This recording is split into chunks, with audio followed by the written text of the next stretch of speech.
Hi friends, welcome back to our channel. ಇವತ್ತು ನಾನು ನಾಟಿ ಮೊಟ್ಟೆ ಸಾರನ್ನು ಮಾಡುವ ವಿಧಾನವನ್ನು ತೋರಿಸುತ್ತೇನೆ. ಅದಕ್ಕೆ ಬೇಕಾಗಿರುವ ಸಾಮಗ್ರಿಗಳು: ಈರುಳ್ಳಿ, ಟೊಮೊಟೊ, ಶುಂಠಿ ಬೆಳ್ಳುಳ್ಳಿ ಪೇಸ್ಟ್, ಗೋಡಂಬಿ, ಪುದೀನ, ಕೊತ್ತಂಬರಿ ಸೊಪ್ಪು. ಮೊದಲು ಮೊಟ್ಟೆಯನ್ನು ಬೇಯಿಸಿಕೊಳ್ಳಬೇಕು.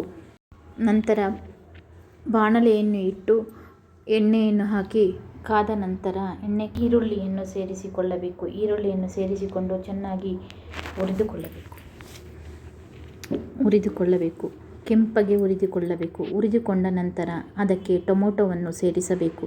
ಟೊಮೊಟೊವನ್ನು ಸೇರಿಸಿ ಚೆನ್ನಾಗಿ ಹುರಿದುಕೊಳ್ಳಬೇಕು ಮತ್ತು ಶುಂಠಿ, ಕೊಬ್ಬರಿಯನ್ನು ಹಾಕಿ ಚೆನ್ನಾಗಿ ಹುರಿದುಕೊಳ್ಳಬೇಕು. ನಂತರ ಕೊತ್ತಂಬರಿ ಸೊಪ್ಪು, ಪುದೀನವನ್ನು ಸೇರಿಸಿ ಚೆನ್ನಾಗಿ ಹುರಿದುಕೊಂಡು ನಂತರ ಬಾಣಲೆಯನ್ನು ಕೆಳಗಡೆ ಇಳಿಸಿಕೊಳ್ಳಬೇಕು. ಗೋಡಂಬಿಯನ್ನು ಸೇರಿಸಿಕೊಳ್ಳಬೇಕು. ಅದನ್ನು ಮಿಕ್ಸಿ ಜಾರಿನಲ್ಲಿ ಎಲ್ಲವನ್ನು ಹಾಕಿ ಚೆನ್ನಾಗಿ ರುಬ್ಬಿಕೊಳ್ಳಬೇಕು.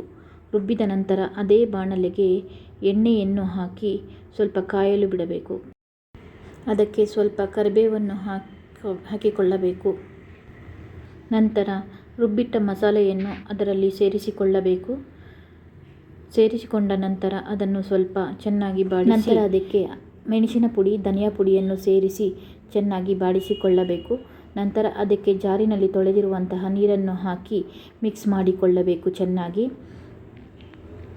ನಂತರ ಅದಕ್ಕೆ ರುಚಿಗೆ ತಕ್ಕಷ್ಟು ಸ್ವಲ್ಪ ಉಪ್ಪನ್ನು ಹಾಕಿ ಮತ್ತು ಅರಿಶಿನ ಪುಡಿಯನ್ನು ಹಾಕಿ ಮಿಕ್ಸ್ ಮಾಡಿಕೊಳ್ಳಬೇಕು ಮತ್ತು ಅದಕ್ಕೆ ಬೇಕಾದಷ್ಟು ಸ್ವಲ್ಪ ನೀರನ್ನು ಹಾಕಿ ಚೆನ್ನಾಗಿ ಕುದಿಸಿಕೊಳ್ಳಬೇಕು.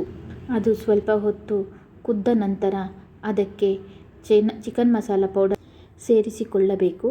ನಂತರ ಅದು ಸ್ವಲ್ಪ ಹೊತ್ತು ಕುದ್ದ ನಂತರ ಅದಕ್ಕೆ ಮೊಟ್ಟೆಯನ್ನು ಸೇರಿಸಿ ಸ್ವಲ್ಪ ಹೊತ್ತು ಕುದಿಯಲು ಬಿಡಬೇಕು. ನಂತರ ಅದು ರುಚಿಕರವಾದಂತಹ ಮೊಟ್ಟೆ ಸಾರು ರೆಡಿಯಾಗಿರುತ್ತದೆ. ಇದು ಚಪಾತಿ, ದೋಸೆ ಜೊತೆಗೆ ರುಚಿಯಾಗಿರುತ್ತದೆ. ಈ ವಿಡಿಯೋ ಇಷ್ಟ ಆದರೆ ಲೈಕ್ ಮಾಡಿ, ಶೇರ್ ಮಾಡಿ, ಸಬ್ಸ್ಕ್ರೈಬ್ ಮಾಡಿಕೊಳ್ಳಿ ಫ್ರೆಂಡ್ಸ್. ಮುಂದಿನ ವಿಡಿಯೋದಲ್ಲಿ ಸಿಗೋಣ ಫ್ರೆಂಡ್ಸ್. ಬಾಯ್.